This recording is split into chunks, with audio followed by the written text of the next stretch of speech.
Du haut de ces sommets enneigés, un monde se dévoile à nous.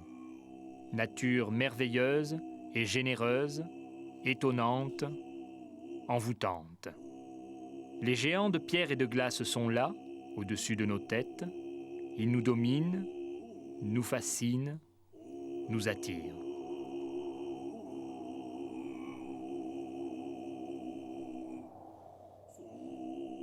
Véritable barrière naturelle et immense pyramide fumante, voici le mont Everest, Sagarmatha, dans ce pays que l'on nomme Népal. Dawadashiri Sherpa est considéré aujourd'hui comme l'un des meilleurs coureurs longue distance de sa génération. De nationalité népalaise, il vit en Suisse. Il est devenu un symbole de réussite dans son pays et une icône dans le monde du trail européen.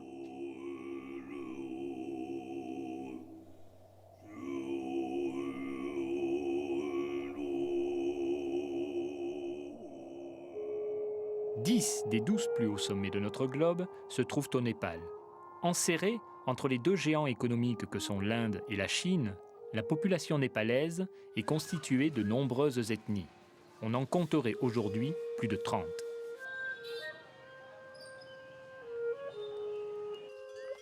Les Sherpas représentent l'une des plus petites d'entre elles.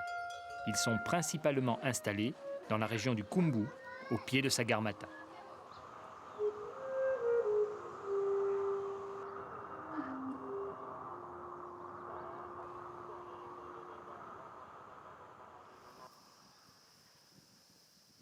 Installé depuis 30 ans au Népal, Henri Siguéré, écrivain grenoblois, himalayiste, vit à Katmandou. Il a épousé une Sherpanie de Pangpodje, dans le Khumbu. Il nous parle de cette ethnie, les Sherpas, qu'il connaît si bien.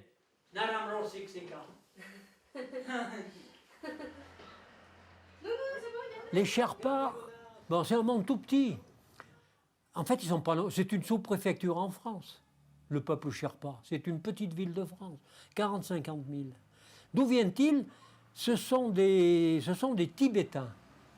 Et ce sont des Tibétains du sud-est du Tibet, du nord-est du Népal, au nord-est du Népal, qui habitaient une province et on dit et on pense qu'ils ont été chassés par des Mongols.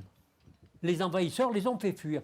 Est-ce qu'il y a des histoires de religion? C'est possible. C'est-à-dire que le Tibet assujetti à la religion, l'ancienne religion, bon, et il est possible que les Sherpas soient déjà imprégnés de religion Nyingmapa, c'est-à-dire un des premiers bouddhismes. Le bouddhisme qui est rentré venant de l'Inde, et il est possible que ce soit aussi religieux. Ils quittent leur province tibétaine, ils vont un peu, ils descendent, ils vont vers l'ouest, et ils piquent droit sur le Népal. Et là, presque tous, ils passent un col qui s'appelle le Nyingmapa, et ils rentrent au Népal du Nord, c'est le Khumbu. Le Khumbu, c'est leur région. Comme la Bretagne, il y a des Bretons, le Khumbu, c'est des Sherpas. C'est des petites vallées, des hauts plateaux, il n'y a pas beaucoup de plateaux, qui s'étagent entre 3005 et le pied des Himalayas, dont le pied de Sagarmatha, l'Everest, du Cho-Oyu, etc., des 8000, de 3005 à 5005. Et ils s'installent là. Bon, mais une partie descend et colonise le Solu, c'est-à-dire les terres qui sont en dessous du Khumbu. Et bien sûr, tous ceux qui arrivent, ils cherchent les terres fertiles et les climats pas trop difficiles. Donc ils vont d'abord dans le Solu, et quand le Solu est saturé, ils s'installent dans le Khumbu.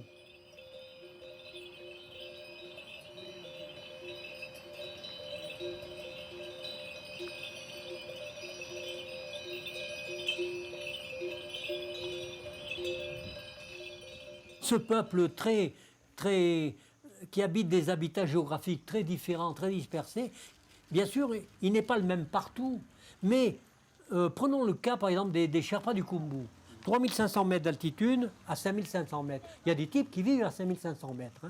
Tu prends un gamin Sherpa. Le gosse, il naît à 4000. Son cœur, ses poumons s'adaptent tout de suite à l'absence d'oxygène et à l'altitude, au froid, aux conditions difficiles, à l'absence de route. au fait que le gamin, il va courir, mais il ne va pas courir dans des prés à plat, il va courir sur des pentes très raides, à la montée, à la descente, dans des cailloux. Donc, ce peuple, c'est un peuple qui vit à l'extérieur, qui a des capacités physiques hors du commun par rapport à nous. Un jeune Sherpa, à 5 ans, il porte un petit sac. À 5 ans, il ramène du bois avec sa maman de la forêt. À 5 ans, il va chercher de l'eau. Et quand il va chercher de l'eau, le jerrycan, c'est minimum 10 litres ou 20 litres. Donc, moins 10 degrés de froid, le gamin, il va chercher 20 litres d'eau et il porte 20 litres d'eau avec l'eau qui coule dans son cou. Donc, c'est des durs. C'est un peuple qui a des longueurs d'avance sur nous.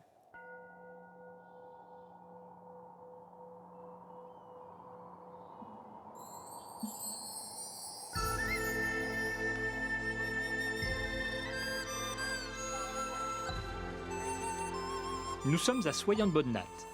Haut lieu spirituel bouddhiste, ce stupa est une destination de pèlerinage pour les moines tibétains, mais également pour de nombreux Sherpas qui quittent le Khumbu et les températures glaciales durant l'hiver.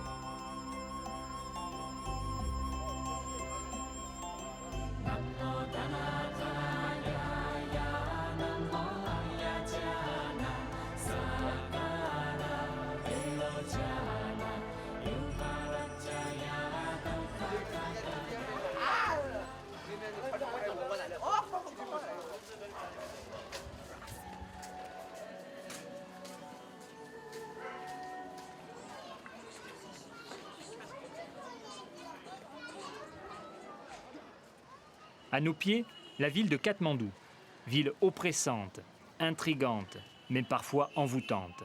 Cette ville compte aujourd'hui plus de 2 millions d'habitants. Katmandou est la capitale politique et religieuse du Népal. Historiquement appelée Kantipur, les Newars sont les premiers à s'installer dans la vallée de Katmandou au XIe siècle. L'influence architecturale hindouiste est omniprésente. Aujourd'hui, à Katmandou, les hindouistes et les bouddhistes sont côte à côte.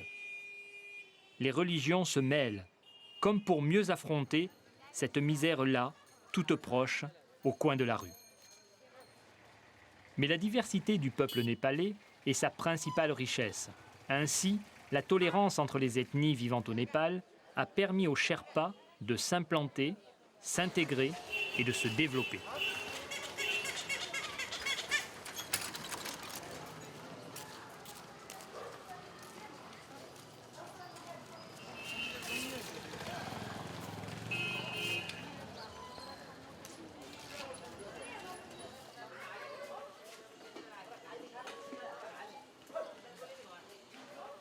Dawad Ashiri est un Sherpa, coureur de trail longue distance.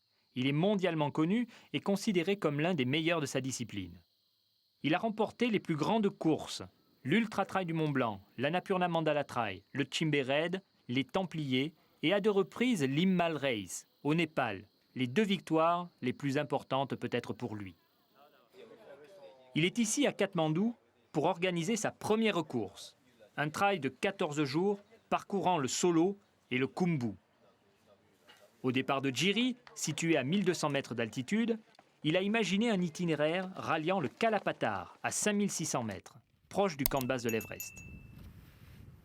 Un itinéraire parcourant plus de 300 km, un dénivelé positif de plus de 19 000 mètres et négatif de 18 000 mètres. Un véritable exploit, une course himalayenne en pays Sherpa. Ils sont 50 coureurs à venir tenter l'aventure du Solo Khumbu Trail.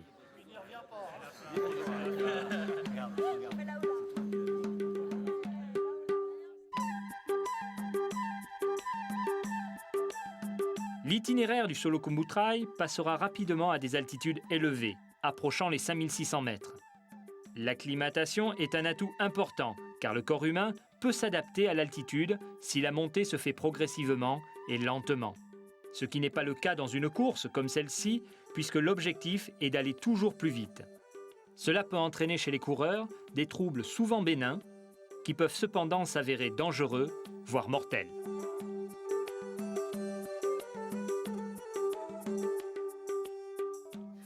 Il n'y a pas de raison qu'on ait de gros soucis, sauf problème infectieux. Hein, c'est la pathologie classique, les gens ont une bronchite et subissent mal l'altitude et refont un problème d'altitude, à savoir soit un œdème cérébral, soit un œdème pulmonaire. Toujours à cause du manque d'oxygène, parce que plus on monte, plus la pression partielle en oxygène diminue, et plus le corps doit se satisfaire de peu d'oxygène.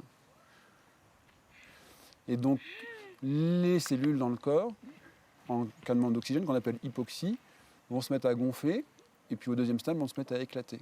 C'est un peu expliquer simplement ce qui se passe. Hein, voilà. Mais il y a des liquides qui se mettent là où il ne faut pas, et il y a des tissus qui gonflent. L'œdème pulmonaire, c'est des liquides, et puis ensuite, il y a un problème inflammatoire qui est bien compliqué tout ça, et ce qui fait que les échanges entre l'air des poumons et le sang ne se fait plus du tout. Voilà. Et le traitement de toutes ces pathologies, de toute façon, c'est de redescendre, soit en marchant, si la personne est capable, soit avec le caisson hyperbare.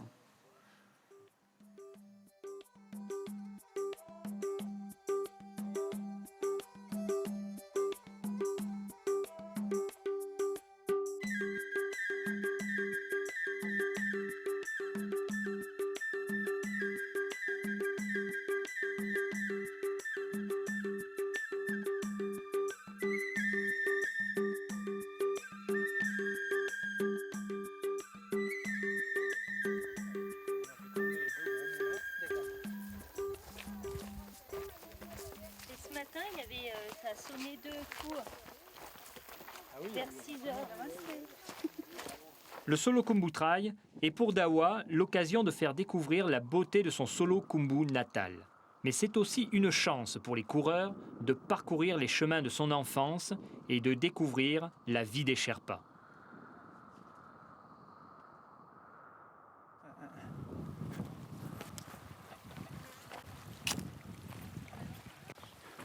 Voilà, c'est la maison de ma mère. Ouais. Et les côtés, c'est la maison de mon frère qui est décédé au Tushilapta il y a 2004. Ouais, 3 ans. Ouais.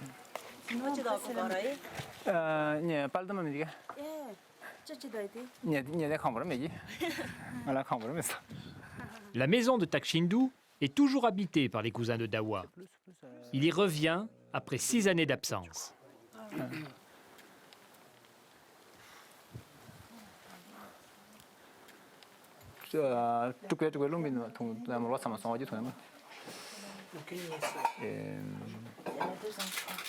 Avant que je vienne en Suisse, dans les fenêtres, toutes les fenêtres, c'est comme ici, quoi, et que les plastiques, quoi. Il n'y a rien. Et puis, il n'y a pas de bois non plus, c'est des murs bruts. Alors, comme j'ai vu un bois ailleurs, alors j'ai fait un petit peu de... C'est toi qui as mis. Ouais, un petit peu de fenêtre. J'ai vu en Suisse, dans un chalet, des bolets.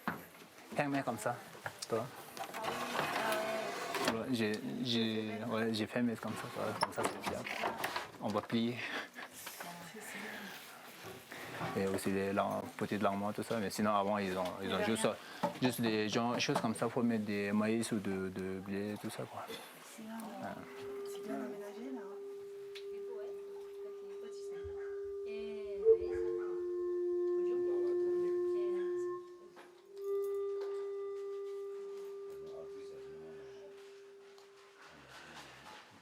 Sa maman vit désormais à Katmandou, dans un petit appartement. Depuis les débuts de coureur de son fils, elle conserve les trophées, récompenses et autres articles de presse relatant ses victoires.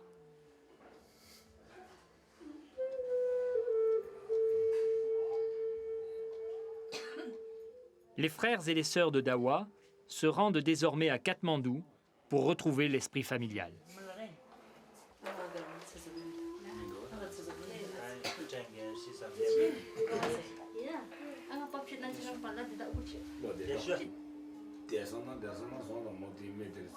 Là, nous, on a aménagé après ici, de faire la cuisine en haut. Sinon, avant, il y avait... mes parents ils faisaient des fouilles ici, comme ça. Il y avait depuis en bas, ils ont mis un petit poteau. Et puis dessous, ils ont fait un petit base. Dans la base, il y avait terre et sous la terre, ils faisaient des fouilles ici. Mon papa, mon papa, il est décédé juste ici. Il est malade, comme il est fou ici, il était accouché ici, il est juste décédé ici. Là. Un jour, quand je suis arrivé à la maison, il m'a dit moi, je sens pas bien du tout. Et il faut que j'ai cherché de l'argent chez quelqu'un un peu plus bas. J'ai emprunté il y a, je sais pas, quelques mois. Alors, je suis allé chercher de l'argent. Et ça m'a pris un petit peu de temps parce que les personnes n'avaient pas non plus de l'argent tout de suite, machin, patati patata. Et quand je suis arrivé à la maison, mon papa, il était décédé sur place. Et puis, après, ma mère, elle m'a dit, c'est dans les paroles de ton père, si tu veux, tu restes à la maison. Voilà.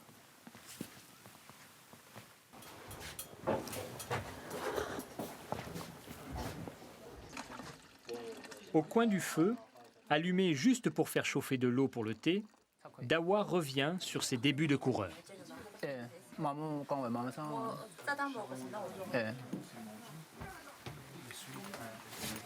Après courir vraiment, c'est plus en Europe. J'ai commencé au Népal, mais c'est 94. J'ai participé au marathon de Himalaya.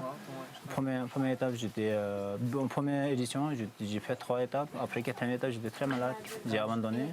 Et deuxième édition, j'ai participé, j'ai fini 3e. Après, j'ai jamais couru et j'ai fini 3e. Et les gens ils ont demandé si je voulais venir en Europe, machin. Et en plus, à l'époque, Annie il était là, on a fait la connaissance aussi avec Annie. Un petit peu grâce à tout, Annie et les autres collègues, je suis arrivé en Suisse. J'ai passé 3 mois à fin de l'année. Et après, en courant, j'ai fait des connaissances en Suisse, les connaissances de police, de contrôle des habitants, tout ça. Et après, en 2e année, je suis resté 6 mois. Parce qu'ils ont dit, si comme tu cours, alors on te donne un visa pour 3 mois de plus. Alors, je suis resté 6 mois. 3e année, je suis resté 9 mois. Et puis après, Voilà. Et puis après, on est resté définitivement depuis 1998. Quoi.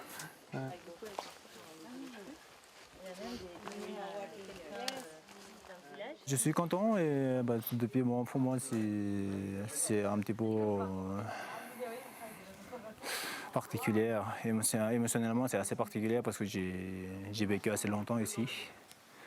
Et de retrouver revoir un petit peu les traces. Comme aujourd'hui, ma mère elle n'est pas là, mon père est décédé déjà il y a une 15aine d'années. Et pour revoir tous mes nouveaux nés qui sont par là, et c'est quelque chose de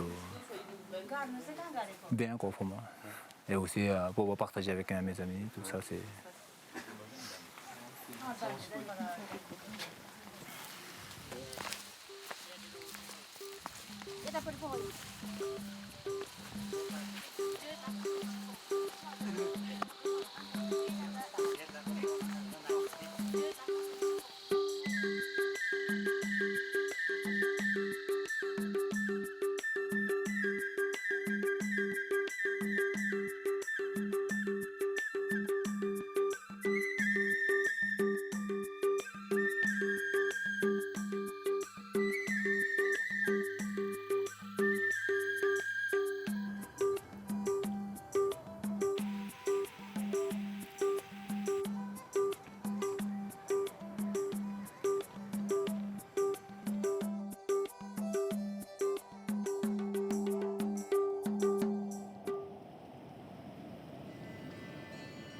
Enfant, Dawa venait garder avec sa mère et ses frères les troupeaux de yak et de nak dans cet alpage. Ce lieu, appelé Beni, est situé à plus de 4000 mètres d'altitude, à quelques heures de marche de Takchindou. Les Yersa, mot népalais désignant les alpages, montent là jusqu'à plus de 5500 mètres.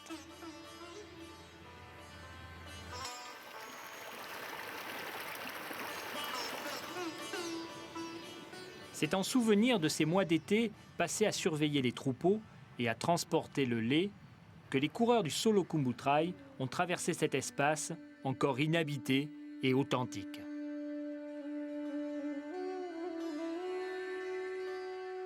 Ils passèrent également non loin du village monastère de Phungmudje. Situé à plus de 3800 mètres d'altitude, ce monastère a été un lieu important pour Dawa. Alors que sa vie d'enfant se confrontait à de profondes interrogations sur l'aide à apporter aux autres, il décida de devenir moine bouddhiste. Il resta alors quelques mois dans ce lieu qui abrite aujourd'hui plus de 3000 moines et nonnes venus parfaire leur enseignement bouddhiste auprès de Tulsuk Rinpoche, réincarnation de Bouddha.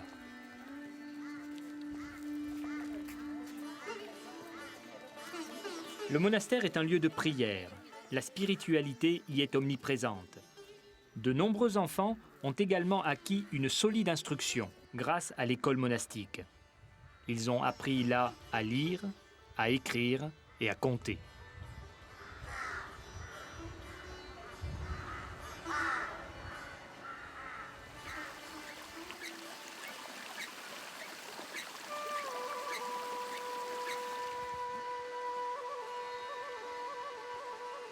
C'est au monastère de Takshindu que Dawa est devenu moine. Il y resta 5 années.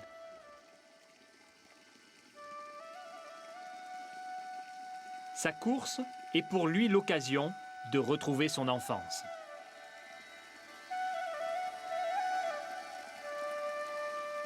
Quand je suis arrivé ici, je suis logé avec un ami. Et je suis resté 1 année et demie avec lui. Et puis après 1 année et demie, mon père il a acheté cette maison, la moitié de cette maison-là. Et ça m'a appartenu depuis la petite fenêtre jusqu'à là. Et je suis resté en tout 5 ans. Alors ça veut dire que je suis resté 3 ans et demi dans cette maison-là. Et puis si vous voulez visiter, bienvenue dans la maison.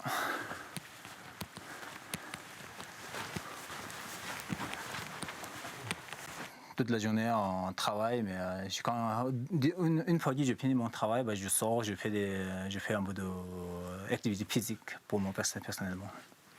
Dans l'école monastique, au tout début, c'est en enfant alphabet. Bon, quand je suis arrivé ici, là, on commence à faire des récits de prières. Et ça, en fait, dans le monastère, c'est très dur. Très difficile à fond parce que c'est pas seulement tout simplement lire et écrire, on doit à fond par cœur. Tout ce qu'on a appris, c'est le respect sur la nature, avec les autres, dans les autres, et respect de soi. Et puis après, un peu plus loin, on apprend de prier, de réciter, de tout. Après 7 années passées dans les monastères, il est l'heure pour Dawa de choisir sa vie future. Rester moine ou reprendre sa liberté. Je suis parti en Katmandou. Depuis 1991, ça fait 2001, ça fait déjà 10 ans. Et ça fait quoi? Ça fait 18 ans. Après, une fois que j'ai décidé de partir, ici dans le village, dans le coin, il n'y a pas beaucoup de solutions. J'ai eu chance de rencontrer les organisateurs de Supermarathon de Himalaya. C'est organisé par un Suisse et un Français dans le vallée de Langtang. Et puis, ils cherchaient des locaux sur place. Alors mon frère, il était dedans comme cuisinier. Il m'a demandé si je peux participer aux courses. À l'époque, je ne sais pas du tout courir, je n'ai jamais couru. Je faisais des arts martiaux, je fais plein d'activités physiques personnellement. Et puis j'ai dit, j'ai jamais couru, mais pourquoi pas, j'ai dit. Et puis depuis là, j'ai goûté les courses à pied, j'ai eu la chance de goûter de coureurs et coureuses. Et puis depuis là, je cours toujours.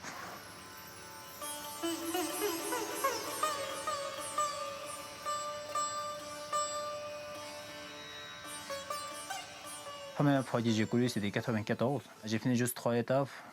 Et au bout de 3 étapes, j'étais très malade. Et j'ai fini dans la caisson. Après, j'ai abandonné la course. Et puis, en 1995, j'ai reparticipé. Là, j'ai fini 3e. Là, j'ai fait connaissance à Annie, ma épouse, et aussi tous les amis coureurs.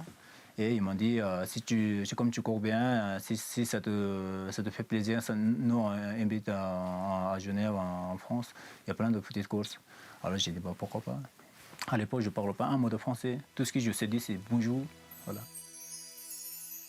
C'est à Genève qu'il faut aller désormais pour rencontrer Dawa lorsqu'il ne court pas, dans une entreprise du bâtiment. Alors voilà, environ maintenant une dizaine d'années, un collaborateur de l'entreprise qui connaissait Dawa et qui avait fait à l'époque une course au Népal, ça s'appelait je crois le marathon de l'Himalaya, m'a contacté un jour pour me présenter Dawa. Et effectivement, je n'avais jamais entendu parler de ce personnage. Et j'ai eu une rencontre avec lui qui s'est vraiment bien passée. Quelque chose déjà, à la vision de Dawa, quelque chose se passait quand on discutait avec lui. Et quand on m'a proposé de l'embaucher, bien que le profil type de Dawa ne corresponde pas au personnel qu'on a chez nous, il faut dire que sur tout le canton, je pense même en Suisse, il n'y a aucun Népalais dans la construction. Mais l'histoire m'a un peu séduit et finalement j'ai accepté d'engager Dawa, à titre d'essai d'abord. Et puis finalement, il s'est très très bien intégré dans l'entreprise, dans les équipes, il s'est fait apprécier. Et Dawa travaille chez nous maintenant depuis une dizaine d'années. Alors Dawa occupe un poste de maçon. Il travaille sur différents chantiers, des chantiers de grosses œuvres. Son travail consiste à tous travaux de bétonnage, de ferraillage, de coffrage. Il pratique aussi des travaux de rénovation.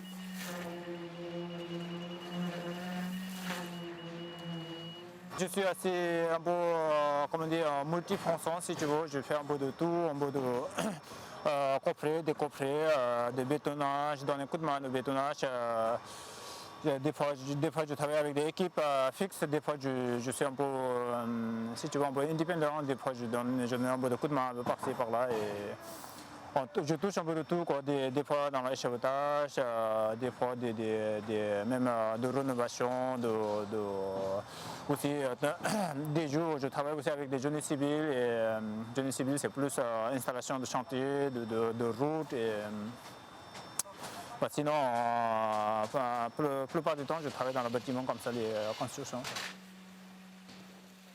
Lorsqu'on est quelques personnes entre nous et puis qu'on évoque, qu'on prononce le mot de Dawa, immédiatement quelque chose se passe. Ça nous fait plaisir, c'est agréable de parler de Dawa. Tout ça dû à l'image positive, l'harmonie qui se dégage du personnage. Vraiment, tous les gens sont très heureux de suivre ce qu'il fait. Si Dawa gagne une course, on est content. Si Dawa ne gagne pas la course, on est content quand même, comme le dit lui-même, Dawa. Et s'il ne gagne pas la course, il gagne en tout cas la course à l'applaudimètre, parce qu'on suit ses courses. Et j'ai assisté à des arrivées de course où vraiment c'est le délire complet.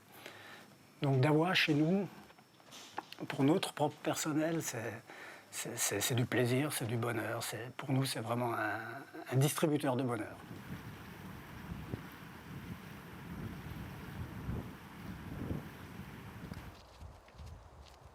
Ce bonheur, Dawa a décidé de le distribuer également dans son pays. À Mera, le village paternel, dans le Solo, un monastère a ouvert ses portes voilà 14 ans. Il est dirigé par son cousin, qui est grand lama. Pour faciliter la vie des moines et exprimer sa reconnaissance pour l'école monastique qui lui a donné instruction et éducation, Dawa rassemble depuis 5 ans des fonds pour permettre le développement du monastère. Ah, ok.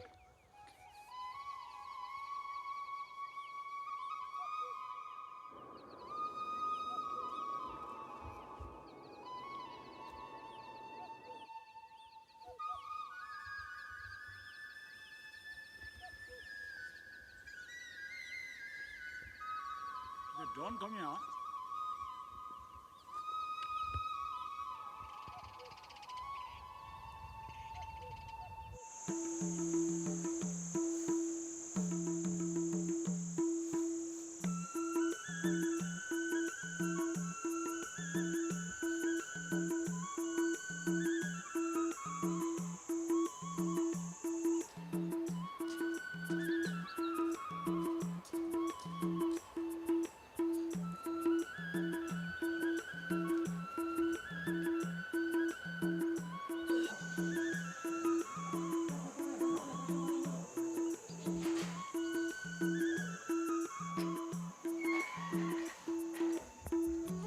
Le monastère de Mera est d'une influence Nyangmapa. un des premiers bouddhismes venus de l'Inde, également appelé bouddhisme des bonnets rouges, qui comporte quelques nuances avec le bouddhisme du Dalai Lama, le bouddhisme des Gelugpa. म चाहिँ यो गुम्बाको प्रमुख लामा हो अनि मेरो काम चाहिँ अब यहाँ लामाहरूलाई व्यवस्थापन गर्ने अनि गुम्बा सुरक्षित गुम्बाको लागि संरक्षण गर्ने मेरो कर्तव्य गुम्बा प्रति चाहिँ मेरो भर्खर गुम्बा बनाउने उद्देश्य भनेको अब हामी बुद्धिस्टहरूले अब मैले एउटा बुद्धिस्ट को सिद्धान्त अनुसार अध्ययन गरेँ त्यो अध्ययन चाहिँ अरू व्यक्तिहरूले पनि प्राप्त भएर चाहिँ बुद्धिस्ट धर्मलाई चाहिँ संरक्षण गर्ने उद्देश्यले बनाएको हो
मेरो उद्देश्य थियो म अब बुद्धिस्टमा लागिहालेँ केही न केही काम गर्ने र अरूलाई साथी गर्नु पाउँछ कि भन्ने मेरो एउटा उद्देश्य थियो अनि त्यसको सिलसिलामा मलाई त्यस्तै खालको राम्रो गुरु भेटायो त्यो गुरुले सहयोग गरेर चाहिँ मेरो सबै पढाइलाई सफल भयो सानो हुँदा चाहिँ अब उसको घर त अलिक टाढो छ तर हामी सधैँ भेटिरहन्छौँ अब उनीहरू आफ्नै फ्यामिली भएको कारणले म सधैँ भेट्न जान्छु उनीहरूसँग सानोमा अब चाहिँ अलि चकचके जस्तै थियो अनि अरू जे होस् एउटा केही न केही सुर सानैदेखि थियो उसको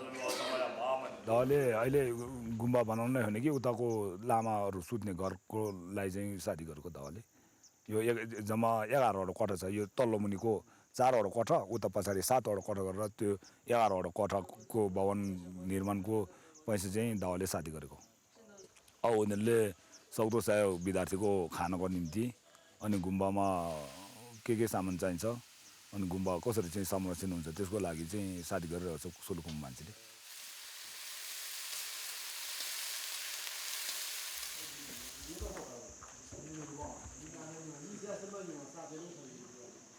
나섬라디 예라와디 더위 더롱상 데디야 다나 빼다 니로 쿼트네 인디기 더롱 칼라숨메 칼라숨디 다나디 요 오한데 야랑 데라가 종어 요랑데 몰람 겨루당 차초버지들 미신 클래스 요 조신제 칼레노 덤마 다디 잠남데 칼라숨이 접기 디오르기 사제 동바지 웨티 사제 동바들 칼라숨 접노 웨티 칼라숨 디다나마 데 유로아당 담말항지 라지 버티 제 칼레웨이 다 중심 비질 버티지 dans classroom de usons de signer à ce temps.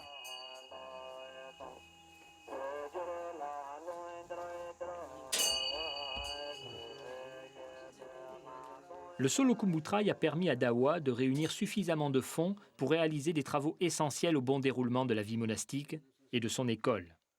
Ils sont plus de 30 moines à bénéficier dans cette école d'une instruction.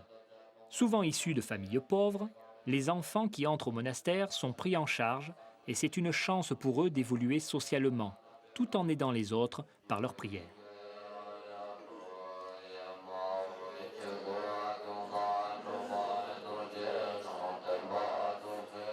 Je suis content d'aider. Alors, quelque part, je pense que c'est pas un tort, quoi.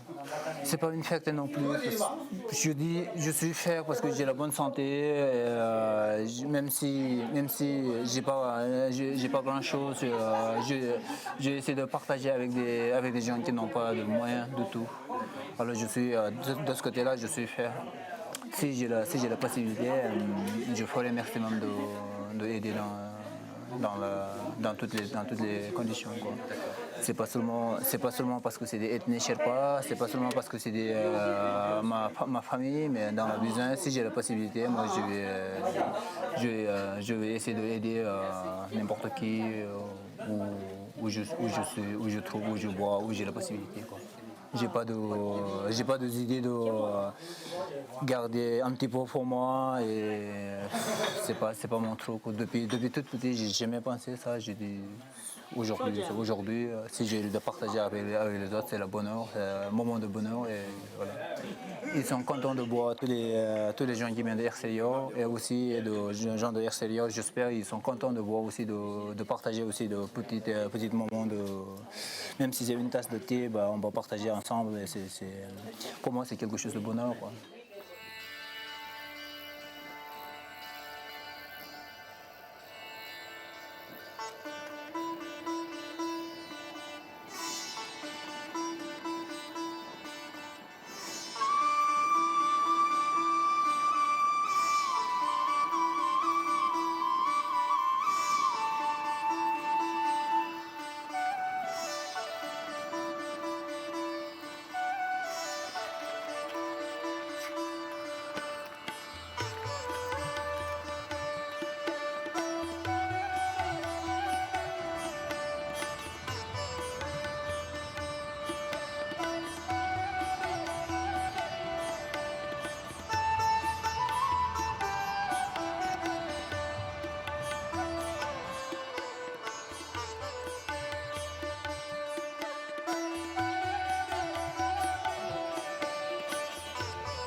Progressivement, la caravane du Solo Kumbutrai quitte les lieux d'enfance de Dawa pour entrer dans les hautes terres froides et le Kumbu. Kumjung est l'ancienne préfecture du Kumbu, située à 3900 mètres d'altitude, au pied de la montagne Kumbilla, la montagne sacrée.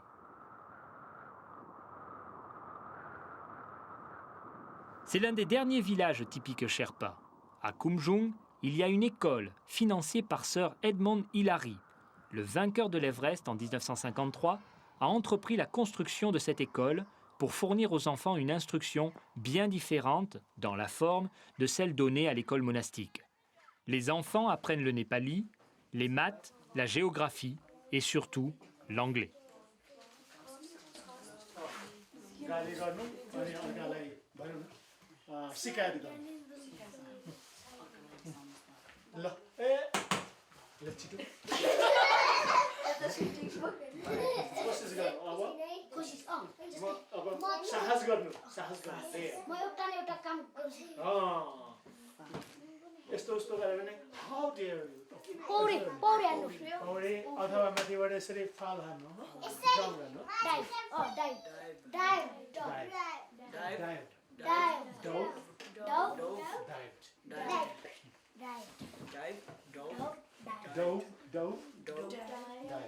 Pour venir à l'école de Kumjung, les enfants font jusqu'à 3 heures de marche le matin et le soir.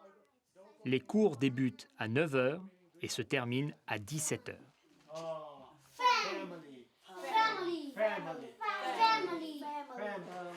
Skydiving अस्ति सुने skydiving skydiving यस्तो गर्दै ज्ञानेन्द्र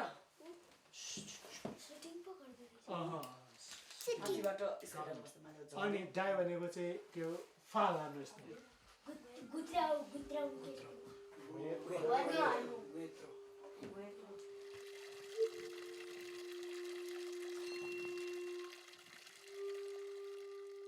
नाम हुन्छ school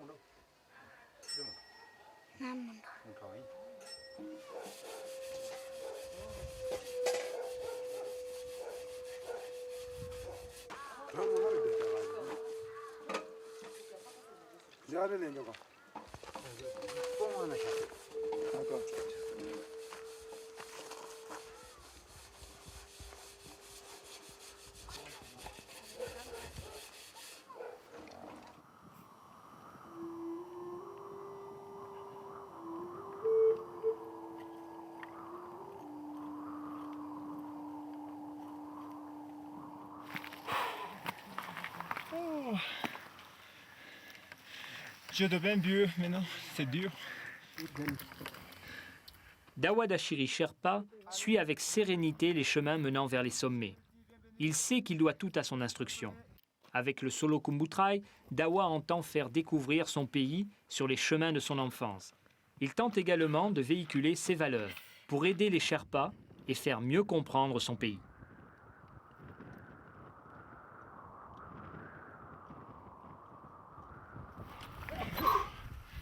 Je ne serais pas remonté pour rien. Allez, mon ami Daniel. C'est un grand moment. Merci Dawa.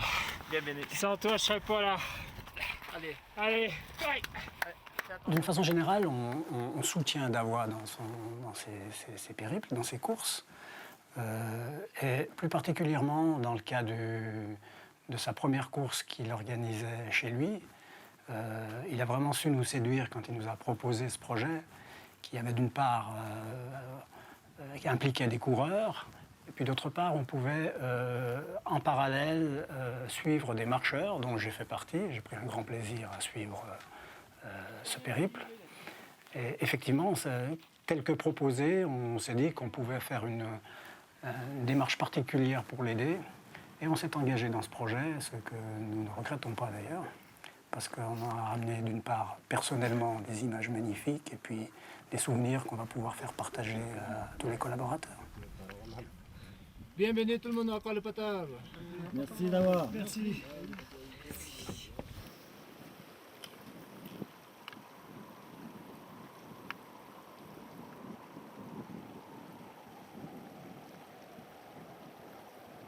Le Solo Kumbutrai fait passer les trailers ici, c'est vraiment royal. À se demander quand même si c'est un peu dommage de passer en courant parce qu'on n'a pas le temps de prendre son temps pour admirer. Mais ça vaut vraiment le coup.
Comme Dawa, les Sherpas savent aujourd'hui utiliser leur territoire pour se développer. Ils suivent une évolution normale visant à devenir les acteurs du développement de leur terre, le Khumbu, pour quitter définitivement une vie souvent difficile. Ils veulent sortir de leur misère parce qu'ils ont vécu comme des bêtes. Moi, au début, il y a 20 ans de ça, quand je vivais dans le Khumbu, j'ai vu vivre des animaux. Mes belles-sœurs, mes beaux-frères, ils vivaient comme... ma belle-mère et mon beau, ils vivaient comme des animaux. Pas de soins, des souffrances sans médicaments, des travaux durs, sans possibilité de les diminuer. Pas de feu. Là-haut, il gèle 6 mois par la terre est gelée 6 mois par an. Pas de feu pour chauffer. Le feu, c'est pour cuire les aliments. Hein. Donc, ils vivaient comme ça. C'est le côté, c'est normal qu'ils suivent, qu'ils aient envie de bien-être.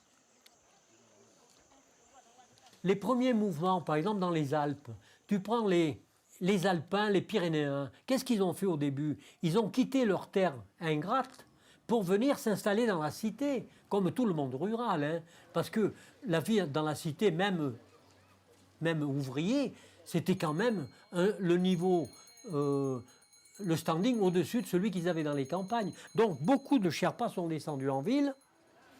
Mais qu'est-ce qui se passe maintenant? Namché Bazar, Périché, Porché, Pangboché, etc., Tamé, ça devient des stations de montagne. Or, les types, ils se rendent compte qu'ils peuvent gagner des sous, ils peuvent vivre avec un bon standing dans ces montagnes. Et on voit à nouveau des gens qui reviennent s'installer dans ces montagnes qui avaient été désertes. C'est un peu le phénomène des alpages chez nous. L'alpage, c'était quoi? C'était 2 mois, 3 mois par an, l'été pour les vaches. Hein, et puis maintenant, des stations, hein, toutes les stations de ski, l'Alpe d'Huez, l'Alpe du Mont Blanc, etc. Et bien ici, par exemple, Dingboché, il y avait 10 habitants. Ben maintenant, il y a 50 lodges. C'est le même phénomène que dans les Alpes, c'est assez amusant. L'autre aspect, c'est qu'ils vont dépasser le superflu, ce qui est nécessaire pour ne pas vivre comme des animaux, par exemple. Et ils vont nous imiter, c'est-à-dire le toujours plus, la jalousie, l'autre il a ça, moi il faut que je l'ai, il a une cocotte minute de 4 litres, moi il faut que j'en ai une de 5 litres, et ça c'est logique, mais après, t'as jusqu'où ça va, quoi.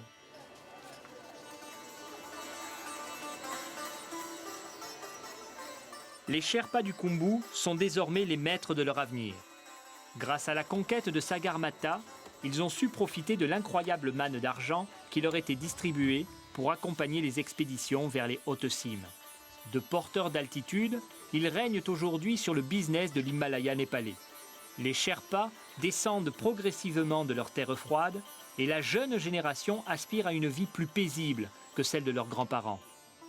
Depuis quelque temps, le gouvernement donne des primes aux alpinistes népalais qui tentent des records ou des sommets. Alors que la génération de Sherpas d'altitude détestait partir vers les sommets de plus de 8000 mètres, les jeunes Sherpas vont désormais à l'école et ils apprennent la pratique de la haute montagne pour devenir guides dans les grandes expéditions. Ils se lancent à la conquête des records. La montée la plus rapide de Sagarmatha, l'Everest, est détenue par un Sherpa en 8h22. Le prestige de telles ascensions et l'attrait de l'argent sont les moteurs essentiels à cette course au record. Les Sherpas ont toutefois un frein à leur développement. Ils tiennent les rênes de l'économie de montagne, mais sont peu représentés au sein du gouvernement et des instances décisionnelles. Le Népal est depuis peu une démocratie. Cela pourrait leur permettre d'accéder à certaines fonctions. Un ministre du Tourisme a été nommé, mais les tensions avec les autres ministères bloquent les principales évolutions désirées par les associations de formation de guides. Le Népal est aujourd'hui en voie de développement, pressé de sortir d'une époque moyenâgeuse pour entrer dans le XXIe siècle. Cela ne pourra se faire qu'en formant et en donnant une instruction aux jeunes générations, qui sont l'avenir du pays.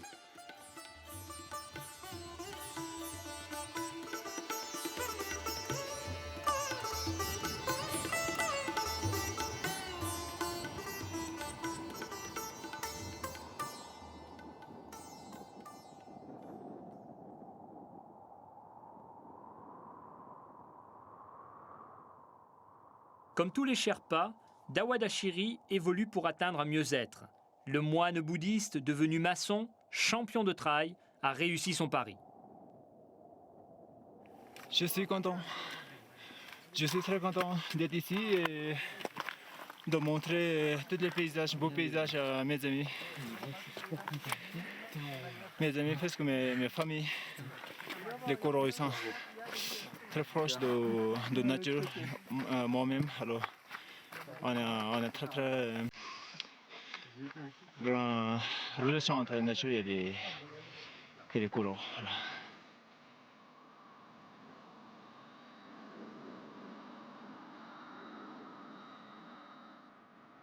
Autant de sommets considérés par beaucoup comme de véritables obstacles, mais qui aux yeux du sage Dawa Dashiri Sherpa ne sont là que pour nous montrer qu'il existe toujours un chemin. Avec le Solo Khumbu Trail, Dawa veut nous montrer que même si le départ est difficile, le chemin d'une vie est long et qu'il y a toujours des passages qui permettent d'avancer pour aller toujours plus haut. En Sherpa, c'est Chomolengmo, et Népalais, c'est Sagarmatha.